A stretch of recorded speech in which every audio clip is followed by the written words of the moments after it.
go for it. I did work all day, so my brain is kind of dead, but I was inspired by a really good reading I had this afternoon, and I was hoping I could have a similarly good reading, but for the collective. So a little bit about my style. I will ask some general questions. I have 4, so I like to have 4 stacks, and then I'll clarify on each question. You may notice in my reading style that I focus heavily on you as an individual rather than like love interests or other people who are doing things in your life, because the main focus really should be you. I also say a lot, so bear with me on that. Let's see. Oh, okay. So let's go ahead and pray. I generally do that internally. So you're more than welcome to set your intention for this reading, say a prayer, whatever you are comfortable doing, please do so now.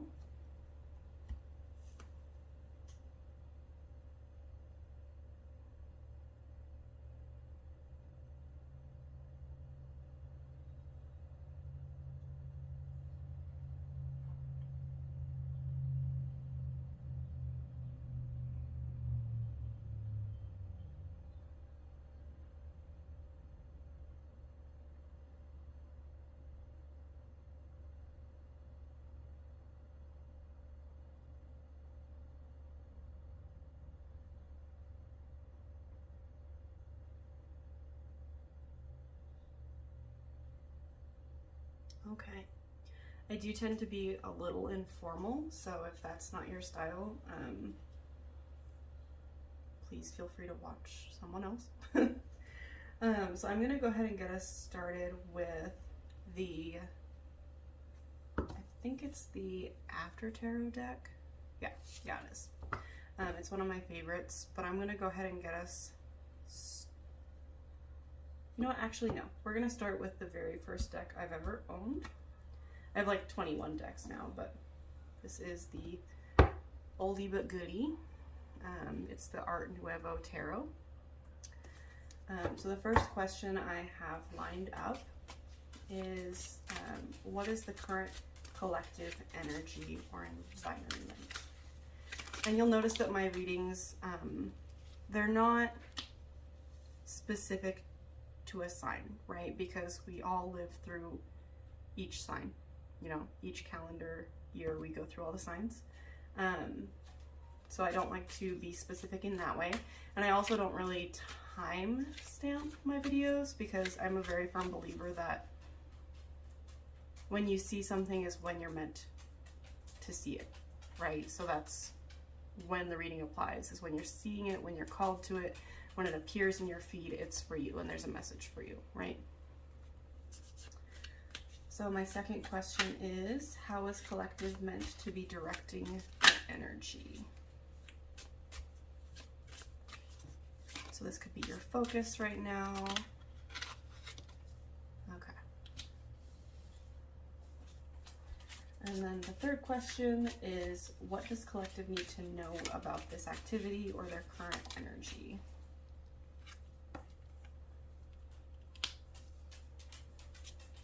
And then, Minna, sorry, this is a dog. Go away. Please go away. My last question is, what is collective moving towards? What's the near future outcome of this?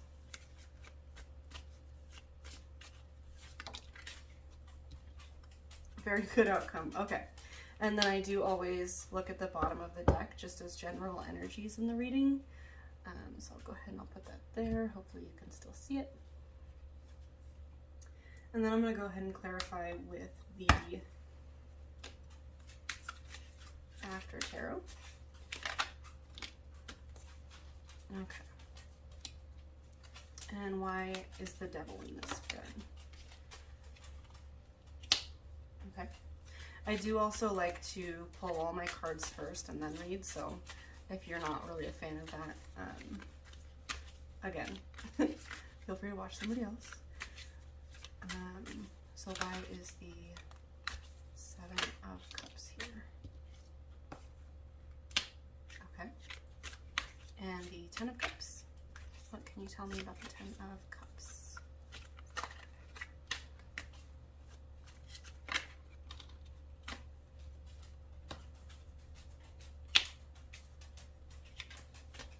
Okay.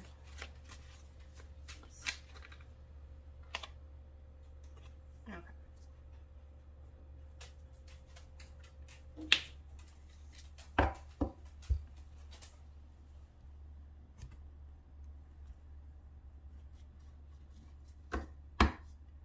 And then I'm going to clarify once more, just so we can get a more accurate picture.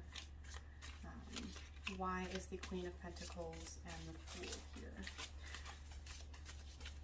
Why are? Yeah, why are?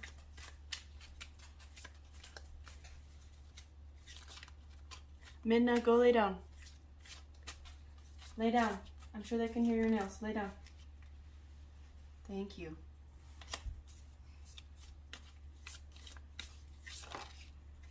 Okay. Typically when I do readings for myself, there are like 50 cards on the table, so I'm really trying to limit that.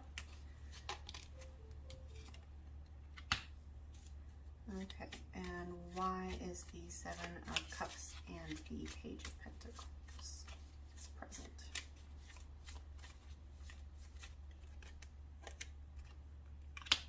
Okay, and why is the Ten of Cups and the Ace of Swords present? Okay. So I said I wasn't going to focus on relationships, but we're kind of here. So, I see a lot of cups on the table. So let's get into it. So first, of course, we have the current collective energy or environment. We have the Queen of Pentacles, the Fool, Strength, and the Sun. You know, the Queen of Pentacles is a very inwardly abundant card. It's the wealth, it's the magic, it's like, it's really hard to explain. I'm having an issue with my words today, but it of course represents the earth signs. But to me, the Queen of Pentacles always feels like taking care of yourself, exercising, you know, eating good food, really saving your money, building your wealth, but building your wealth for yourself, right? For your own stability. The Queen of Pentacles always feels very home, feels like home, feels very like the homemaker, like she cooks well, she always smells good, she always looks nice type thing. And then we have the Fool. So it's either the Queen of Pentacles looking for a new start, or the Queen of Pentacles engaging in a new journey, in a new karmic lesson, taking a risk of sorts, jumping off the cliff, of course. So you could be taking some kind of new venture while you're working on yourself. I know that was a little redundant, sorry guys. And then we have Strength and the Sun. So this to me screams Leo. So maybe you have a Leo Sun, Leo Moon, maybe somebody close to you has one of these. But to me, this combination here means working on yourself in a new way, working on yourself with a new approach to battle your inner demons, to overcome a challenge, to be kind and love yourself, right? This woman doesn't walk up to this lion right away and start petting it. It would eat her, right? So it's a very slow and deliberate energy, but I see the Sun, so it's very happy and it appears to be working. So if you're working on yourself and you may feel like you're not doing a good job, I'm seeing otherwise.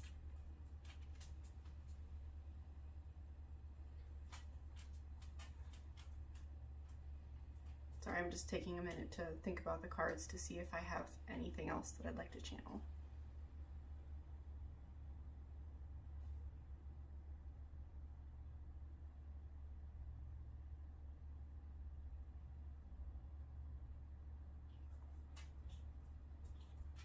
Nope, just the focused on yourself kind of energy.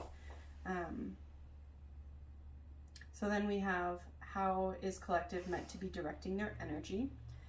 So you see here from your general current energy or environment, you have strength. You need strength to overcome the devil. So it looks like you're meant to be breaking free of some sort of restriction that you've placed upon yourself.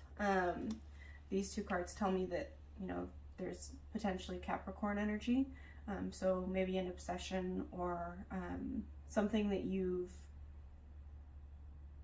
restrained. Some of you need to put something under restriction, maybe an addiction, to go and, you know, limit how much you're drinking in a week, or limit how much partying you're doing, things like that. But then with the Three of Pentacles and the Four of Swords, to me that speaks of you being restricted by a soul contract, or maybe your job, a collaboration of sorts. This is a team effort, so you needing to break free of either your perception of that, or you needing to break free of the connection altogether. So, you know, maybe you have a toxic work environment and you have been putting off leaving, but you're gonna receive a great healing if you leave that job. Or you have this set expectation in your mind of how a soul contract, so like a friendship or a romantic interest, goes, and you need to break free of that and rest on it. You need to let go of that. Let's see, what else am I getting from this? Some of you could be obsessed about signing a contract or getting somebody to sign a soul contract with you. So if you're trying to manipulate the will of somebody else into like being in a relationship with you, you need to go within and heal yourself first, because then you'll realize that you don't need them at all, actually, because, right, we can all meet our own needs internally, and that's where our strength really lies. Let's see, contracts.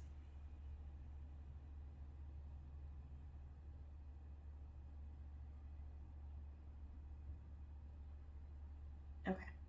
So overall, I'm getting that there's some restriction or bondage in your life that you are needing to heal from. This could be entering a connection or entering a contract to commit to breaking that. Yeah, I think that's all I've got for that one. And then what does collective need to know? So we have here the Seven of Cups, the Page of Pentacles, and the King of Cups. So the Seven of Cups, of course, speaks of options, choices, but it speaks of confusion and illusion. So what I'm getting with the Seven of Cups and the Page of Pentacles is that you're looking to make an offer to somebody or something, but you have a lot of opportunity. You have a lot of options on where you can actually make that offer. And it can be quite confusing. So, okay, so I just got that you or somebody next to you, near you, is looking at making an offer to somebody, and they're looking at these 7 choices over here, these, you know, illusions, but the King of Cups is right there. And in my opinion, if there's anybody that you ever want to make an offer to, it's the King of Cups. Right? He's very stable. He's very emotionally balanced.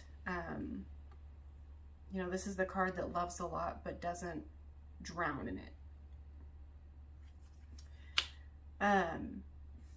I'm also getting that you could be sitting in this King of Cups energy where you've healed to the point where you're able to give that love and to be that supportive figure. This always gives me like father figure vibes. That you're in this place of being able to express that love externally to yourself. and you're looking to make an offer, but you have a lot of choices. And if this is you, by no means do you have to take my advice, but I found what always helps me when I have a lot of choices is to go within, because you're going to find the answer not out among all the options, but you're going to find the answer within yourself. And I know it's kind of cliche and kind of tough, but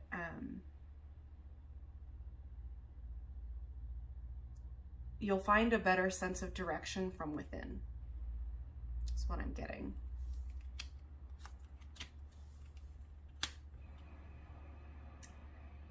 Okay, and then the last question, what is collective moving towards? What is the near future outcome?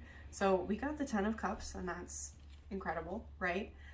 This, of course, is one of the happiest cards in the entire deck. It speaks of emotional bliss, so whatever that looks like to you.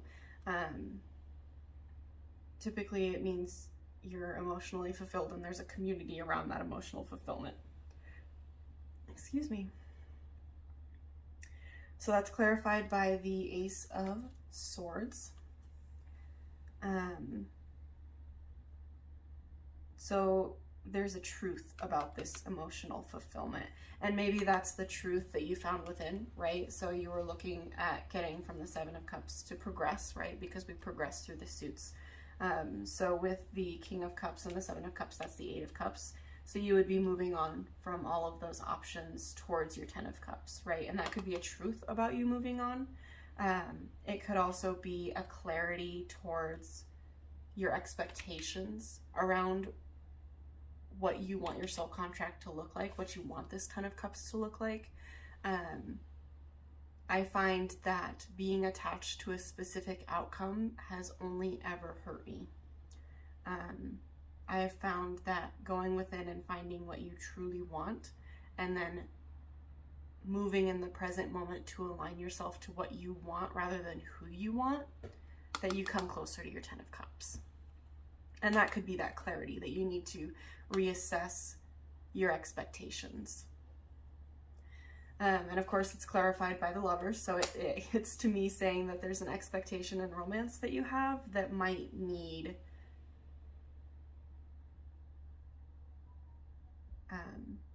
adjusting. Sorry, I was just looking at the Devil, and the Devil, of course, is the Lovers in reverse. So I'm seeing that your efforts in the present to break free of that construct, to break free of that restriction that you've placed upon yourself, it ends very well when you go within and clarify. Because, I mean, here we have the Lovers corrected, right? So that's great. We also have the 2 of Cups, so you might be beginning a union with somebody soon as a result of this breaking free. So like, for example, if you don't like the way you look, right? So you're working on yourself and you're taking new beginnings because you're wanting to change the way you look, right? It takes a lot of self-love, and it takes a lot of truth, being truthful with yourself. Sun can also be truth. And identifying those restrictions that you've placed upon yourself. So like, if you don't like the way you look, so you don't wear certain outfits, or you don't talk to certain people, or if you're not healed enough to receive love from somebody else, you're not going to accept it. So you're going to restrict, you know, what your partner looks like, what job opportunities are good for you, what friendships are going to look like for you, because you're holding them in restriction based on how you value yourself. How you value yourself. So, sorry, I lost my train of thought there. But very relatable, can relate. Okay, so then in our general energies, we have these two. We have the World in reverse. I don't generally read reversals, but I have to. So the World in reverse, of course, speaks of unfinished business, an unlearned cycle. It speaks of having to repeat a karmic lesson because you didn't learn the lesson. To me, this feels like a warning for this energy here, because if you don't learn your lesson, and you keep yourself in your self-imposed bondage, you're going to repeat the cycle. You're going to repeat that cycle until you learn the lesson. So again, we can go back to the not loving yourself enough. If you don't love yourself enough and you're working on X, Y, and Z because you think that's going to make you feel good about yourself, some things are like very low vibrational, so like starving yourself type thing. But you don't believe that you're worthy of love until you reach that goal, and that's a restriction that you place upon yourself, right? And until you break yourself of that, you're going to manifest the same situations, the same type of people, the same everything, until you learn, right? Oh, the Empress was below that.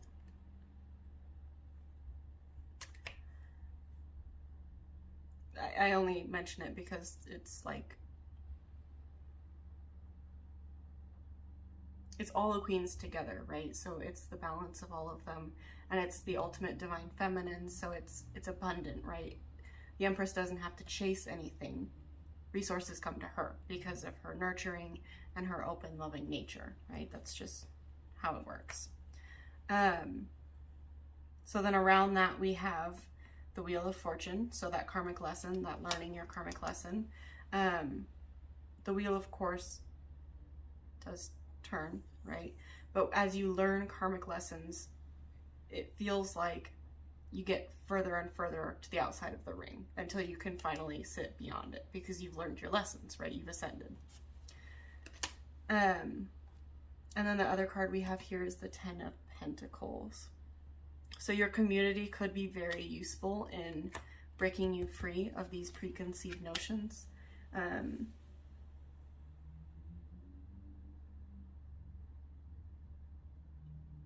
Yeah, that's what I'm getting from that. I do want to pull one more card.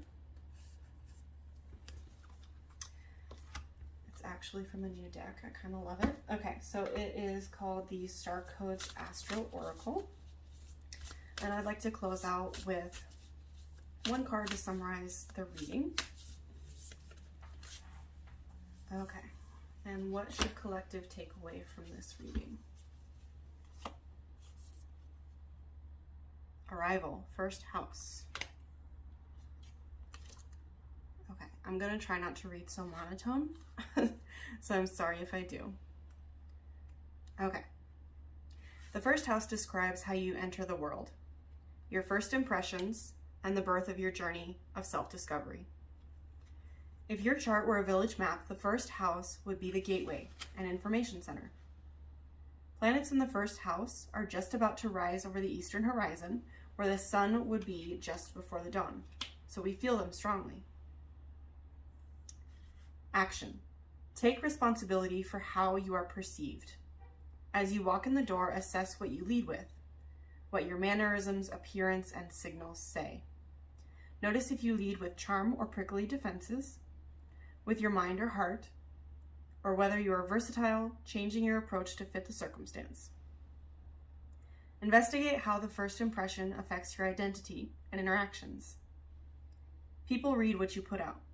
Whether you're acting as a business, as a person, or as a couple, it's up to you to ensure how you present yourself matches your intention. If you feel misunderstood, look for a misception, yours or theirs, underneath any tension, and see what can be done to clear the lens. If you strive to be invisible, neutral, or enjoy an air of mystery and play your cards close to the chest, it becomes easier for others to project their assumptions on you. Consider becoming more transparent and letting your inner worth shine. I'm going to read that again. Consider becoming more transparent and letting your inner worth shine.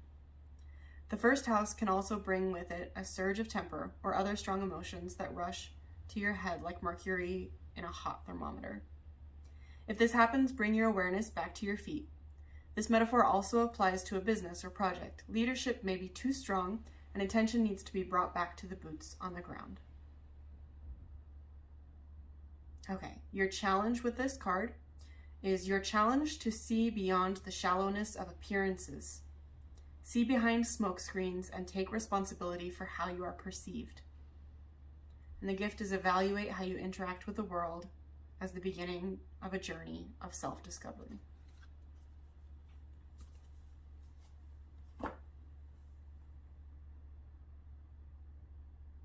Okay, I don't think I have anything else to mention. If you watched this all the way through to the end, thank you. Please feel free to leave constructive comments. More than happy to improve with suggestions. And yeah, thanks for watching.